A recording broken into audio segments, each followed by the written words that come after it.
Shalom Aleichem. Selamat berjumpa kembali dalam acara Menit-Menit Torah bersama dengan Bnei Noah Indonesia. Menit-Menit Torah kali ini akan membahas tentang nama-nama Tuhan. Bolehkah kita mengucapkannya? Mana yang boleh diucapkan dan mana yang tidak boleh diucapkan? Mengapa boleh diucapkan? Mengapa tidak boleh diucapkan? Yang penting adalah satu hal. Kita harus belajar dari orang Yahudi karena Torah diberikan, dimandatkan kepada orang Yahudi. Bagaimana mereka memperlakukan nama Tuhan dan apa pengertiannya. Itu yang harus kita tahu dan kita pahami. Sehingga kita tidak salah kaprah sebagai bangsa-bangsa non-Yahudi. Terima kasih. Selamat menikmati.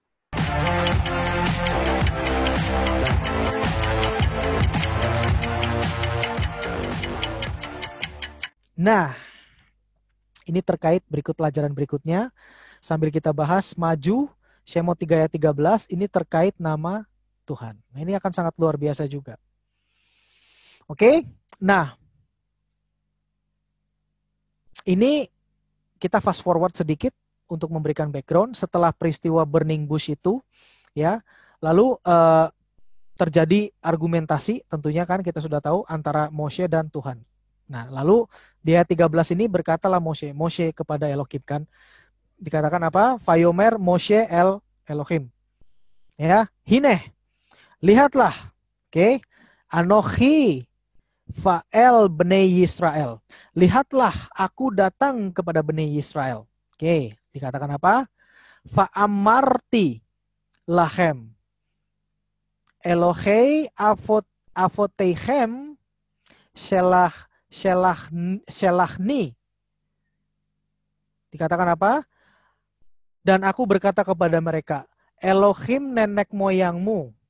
Elohei avoteichem. Itu berarti Elohim nenek moyangmu. Ya kan? Shelachni mengirimkan aku Elchem kepadamu. Ya. Dikatakan apa? Fa'amruli. Dan mereka pun akan menjawab. Mahshmo. Apa namanya? Siapa namanya? Ya.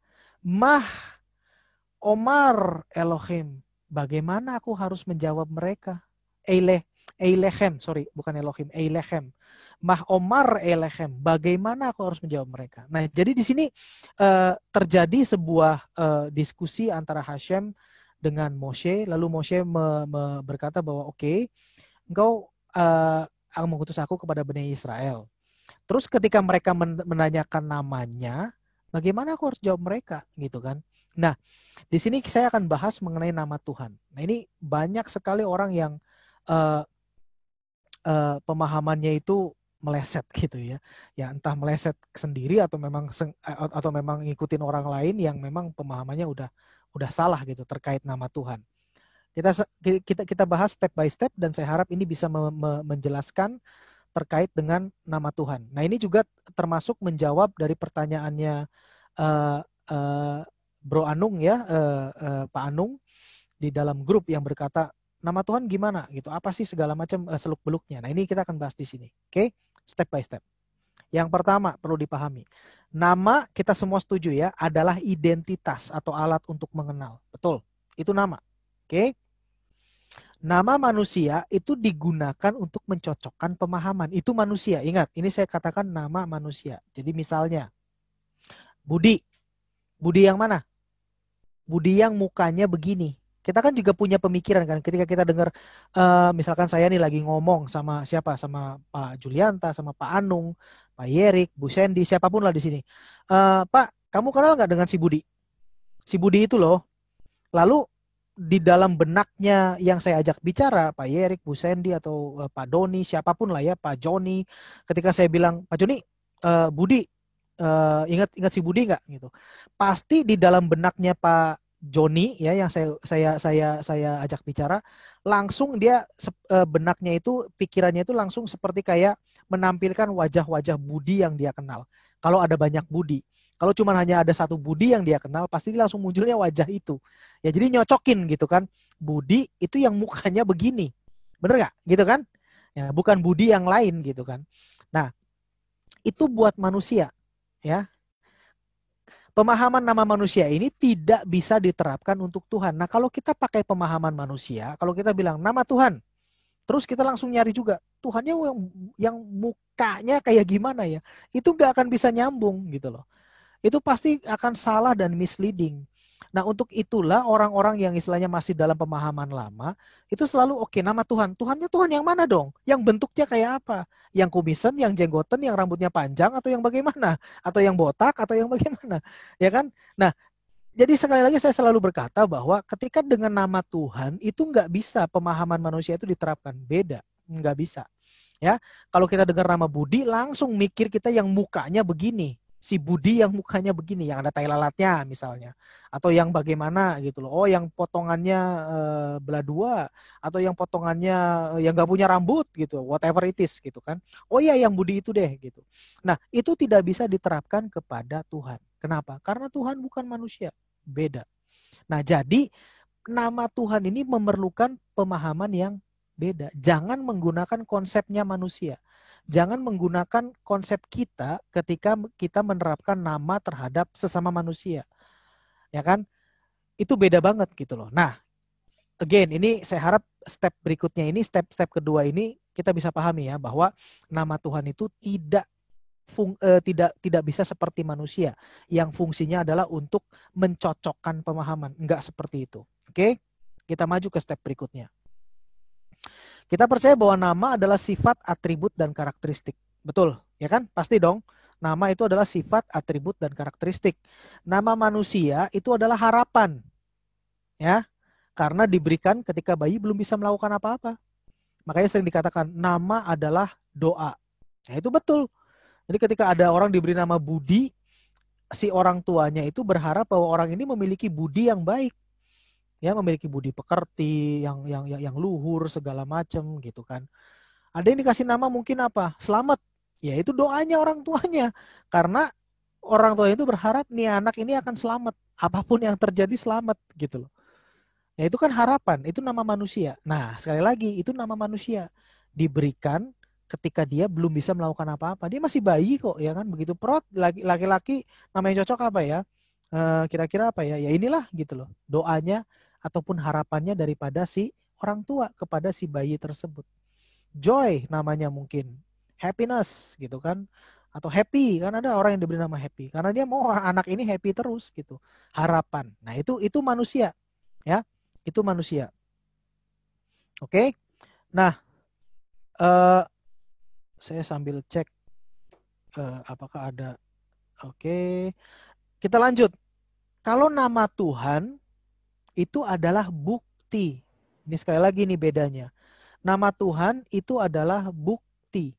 Karena Tuhan sudah dan senantiasa bertindak demikian. Ya.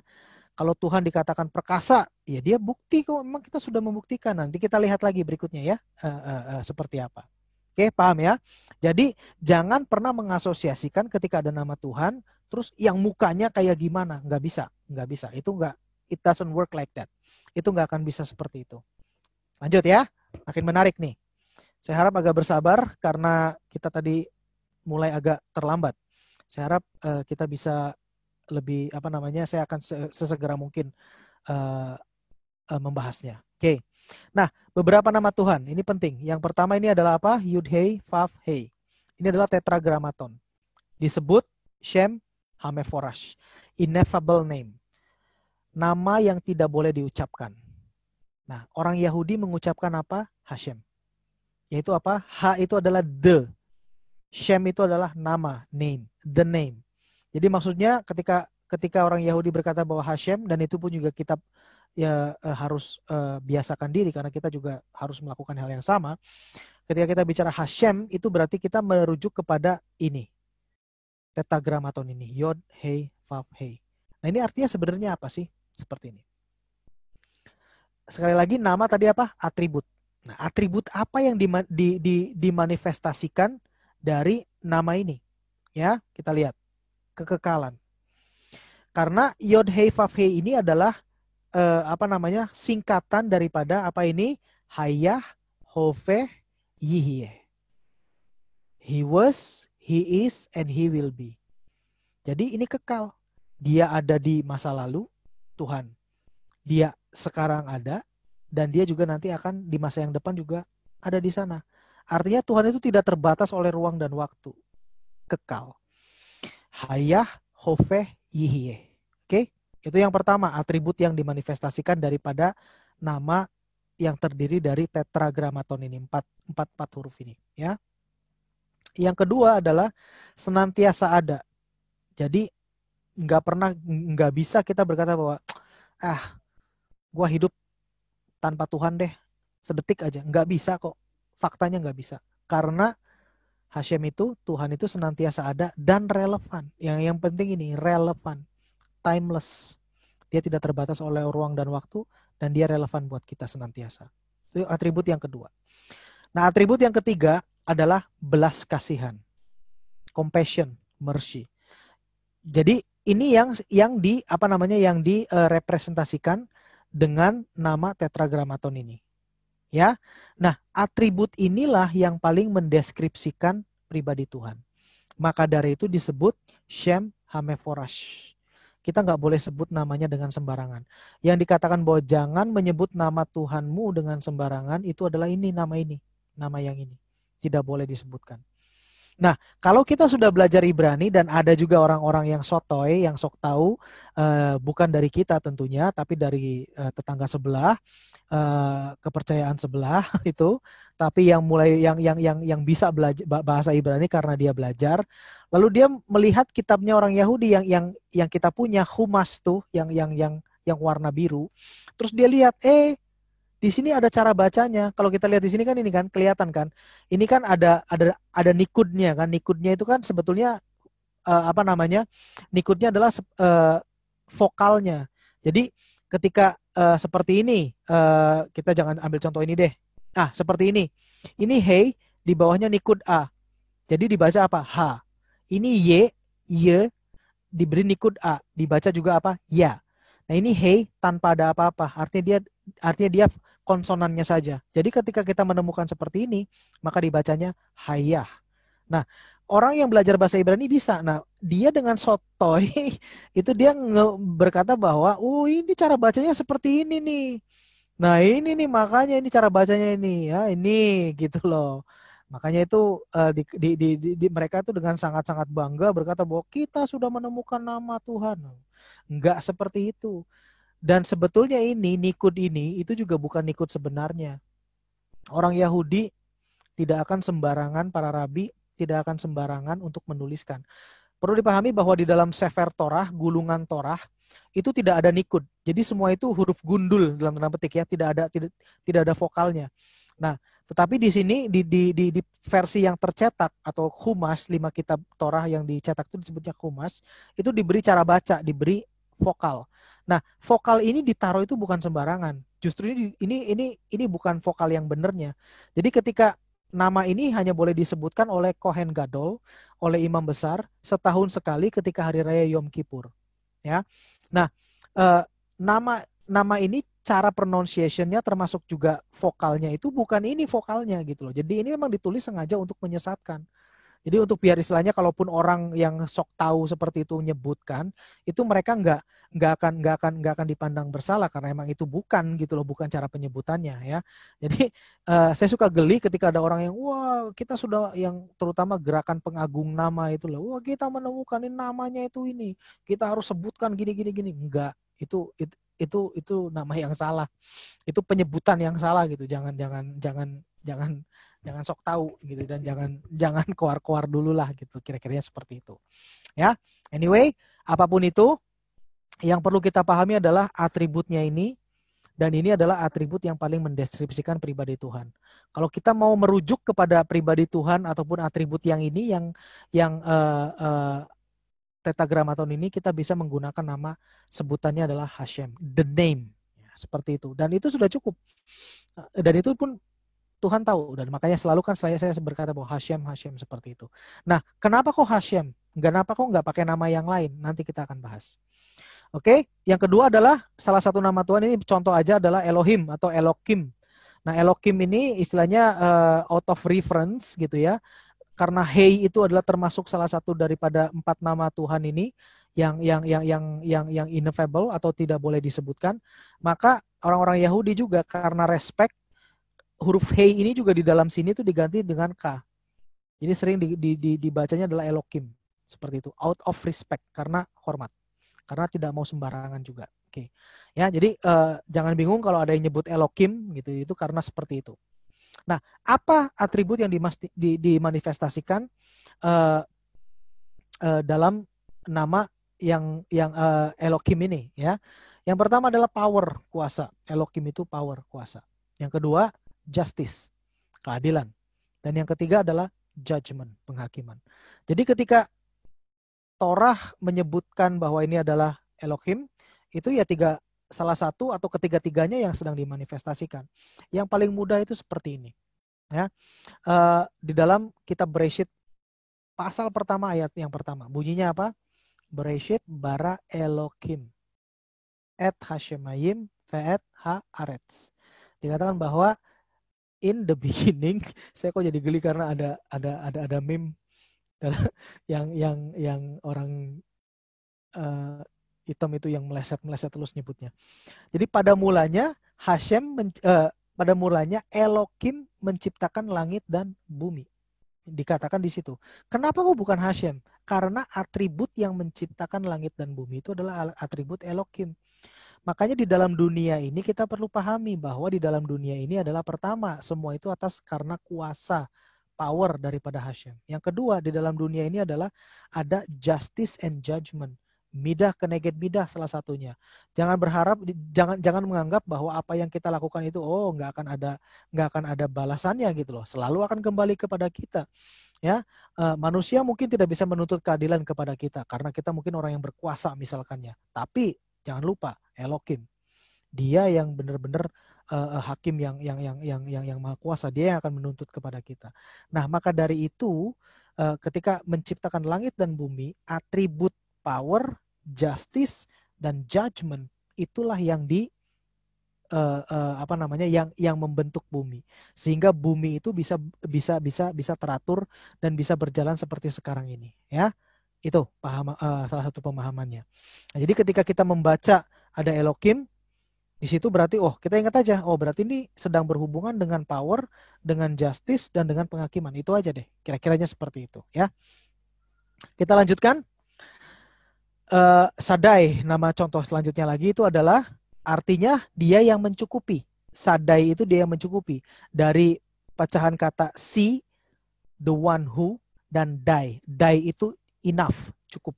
Jadi dia yang mencukupi. Nah, atribut yang dimanifestasikan apa? Kontrol terhadap alam semesta. Lalu penyertaan secara natural. Ya, pasti cukup kok gitu loh. Nah, dan ini sebetulnya ini yang sadai ini yang selalu atribut yang dimanifestasikan terhadap para patriark Abraham, Yitzhak dan Yakub. Nah, sekarang bagi kita, bagaimana penggunanya bagi kita?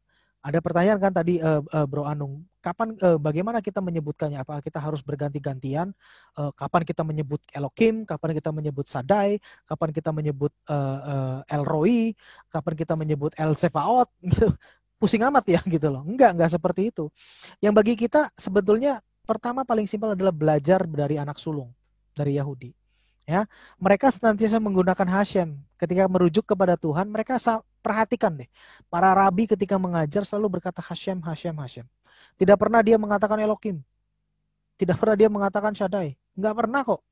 Silakan bisa dilihat di dalam syiurnya mereka.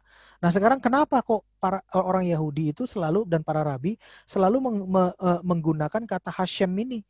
Yod Hei Vav Hei ini, sorry ini kurang satu ya, kurang Vav. Kopinya nggak lengkap. Kenapa mereka menggunakan seperti itu?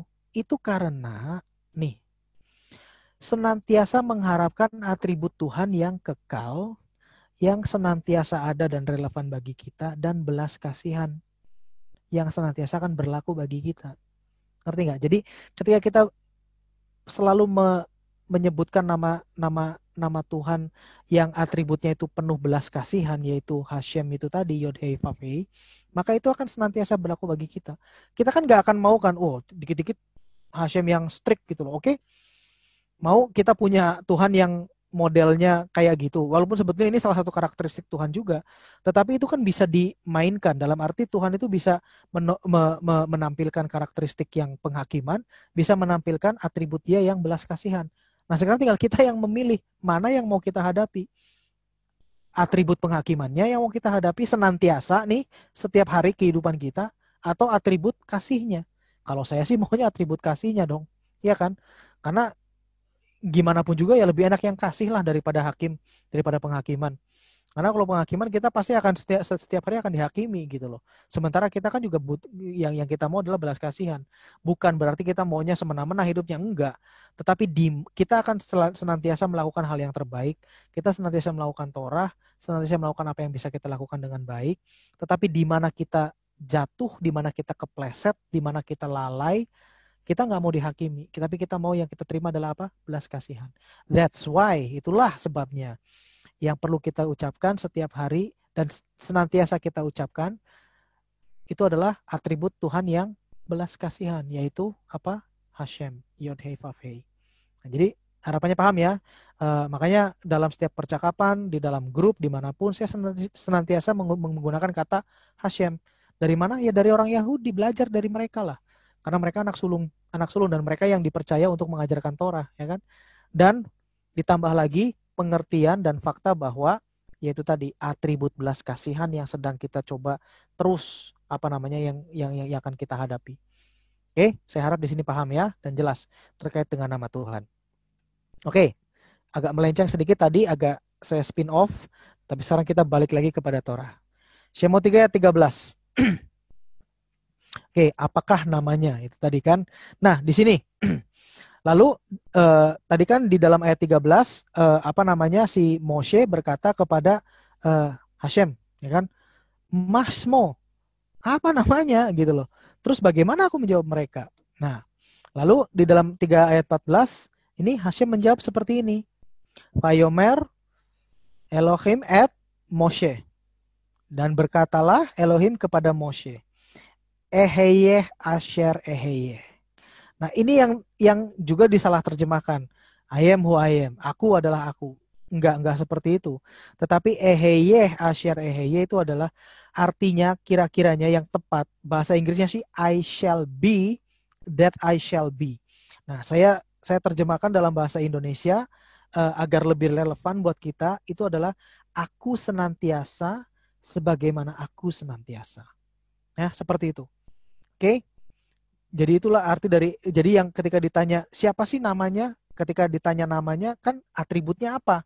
Gitu kan, gitu seperti itu. Bukan berarti orang Yahudi itu lagi pengen cari wajahnya Tuhan itu yang seperti apa, enggak. Tapi orang Yahudi ketika nanya Mashmo, siapa nama Tuhannya, itu sedang mencari atributnya yang mana nih? Atribut yang mana nih yang bisa aku percaya? Kira-kira gitu. Ya.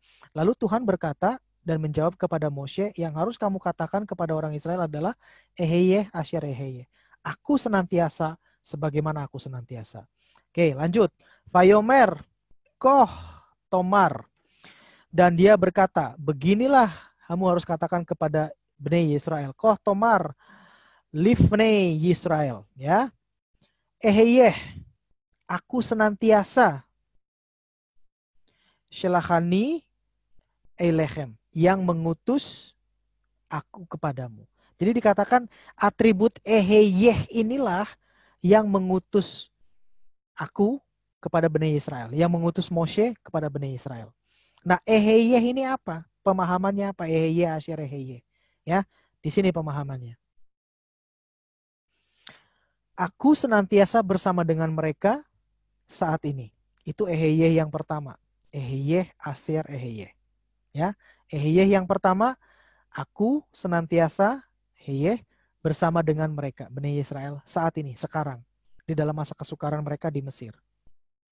Asher eheyeh, aku juga senantiasa bersama dengan mereka, Bnei Israel, dalam kesusahan berikutnya. Eheyeh yang kedua.